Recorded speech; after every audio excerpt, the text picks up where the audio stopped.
here is the secret ingredient for why we had so many people turn up at our Christmas lights last year.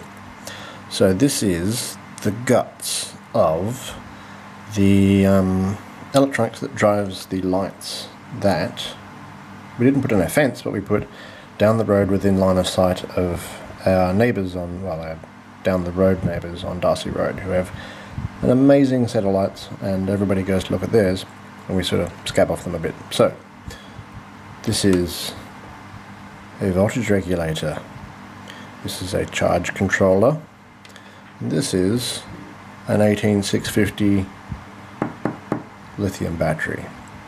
So power from the solar panel comes in here. This can be anywhere from 0 to 20, 18-ish volts. This thing caps it off at 8, because this thing goes kaboom if you put more than 8 in it, according to the data sheet. So this is the battery, so that manages the battery. So it makes sure that it doesn't put too much current into the battery. Right now, according to my power supply that's over that way, it's drawing 200 milliamps. So the battery is filling up, and then it gives me this output here, which I can connect stuff to, and this makes sure that it doesn't pull too much power from the battery and doesn't flatten the battery too much. You can also plug like a USB into this for helpfulness. I'm also getting quite hot. Ow! I think it's supposed to get hot. So the thing that actually does the illumination is some of this LED strip, which is great. But this stuff needs smarts to drive. If you just put power on it, nothing predictable happens. So I put one of my favourite ESP8266 microcontrollers on there. It's got a Wi-Fi antenna. I'm not using it. I'm only using these because they cost $1.60. So it's just got a little programming cable on it and an output for data to the data line on the LED strip, and then some power. So let's hook up that power. Make sure I get the polarity correct. And light comes on, and Bob's your uncle. We get pretty colours. Let's wind it all up so it's in frame. So it just goes through a cool, smooth, gentle, colour changey pattern, which looks great. And what I'm hoping is that during the day the solar panels will put enough electrons in to the battery to drive this until such time as the battery runs out, and then the next day it charges up.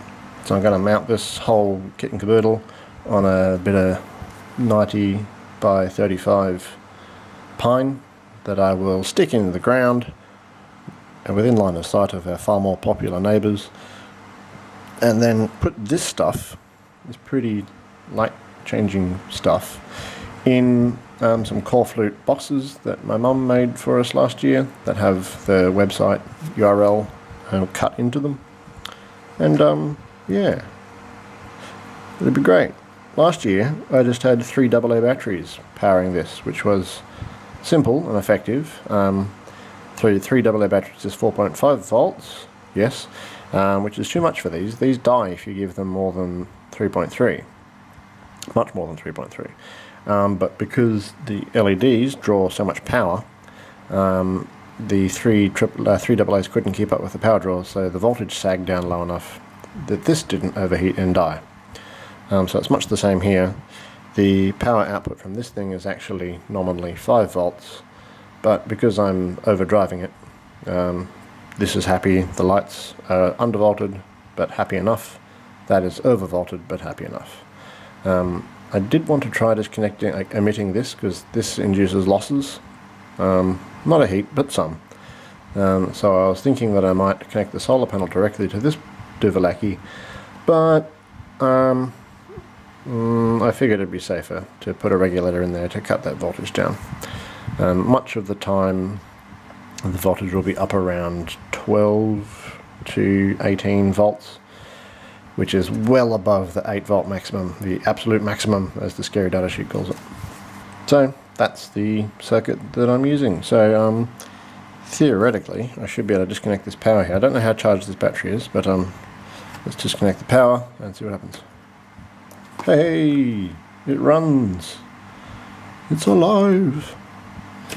Just do a quick test. Get my world's worst multimeter here. Put it on. I don't know what the max range on my milliamps is. 400 milliamps? Is it going to pull more than 400 milliamps? Let's assume not. So how much power is this drawing from my battery? Hook that on there. Jam that in there. Nothing happens. Why not?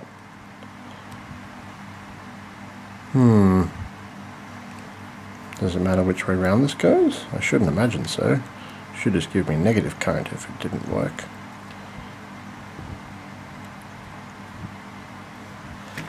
I don't know. Maybe I've blown the fuse in that. So let's pop that around to there.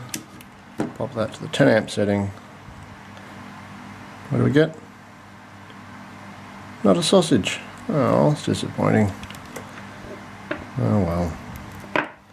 Pop that back in there. Still nothing? Now that's interesting. Does it not have enough power to start up presently? If it only has enough power to continue running? Didn't seem to be the case. Well, in that case, what we can do is I'll pop that back in there, and I'll pop that back down to there, and I'll get this from here, and I'll plug that in there. Oops, there goes my little connector doodle. So now I've connected my multimeter in line, and we can see that right now the solar panel is charging the battery at 78 milliamps. So the battery can take way more than that, but that's what it is doing presently, roundabout. So if I disconnect the feed power, it's actually drawing 190 milliamps. And it's not even lighting it up properly. So maybe I need to charge the battery up fully, and then do my calcs. Because if I say that this draws about let's say 120 milliamps running steady state, and this is a 3000 amp hour battery, I think 3000 milliamp hour I should say, that means that it should run for, you know, accounting for losses, in the area of 10 hours off that battery, which is a lot. Too much, in fact. I think my maths might be wrong. But anyway, so that's how that works. Bye-bye.